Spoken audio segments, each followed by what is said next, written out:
Hello दोस्तों, हम अनिल यादव दया body repair से। नमस्ते। ये लॉकडाउन का नज़ारा आप भी देख लीजिए।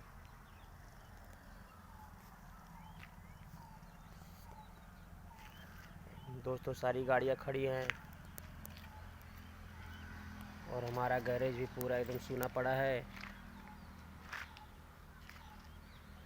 गैरेज में सभी गाड़ियाँ एकदम खड़ी हुई हैं और आप भी देख लीजिए। ये टाटा इंट्रा है। पूरा गैरेज खाली पड़ा है दोस्तों।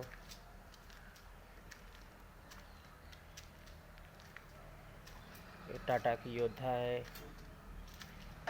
जो बन रही है।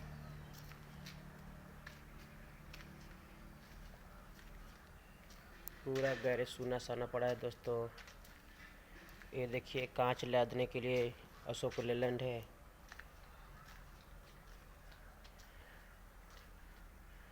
और देखिए, छोटी हाथी है।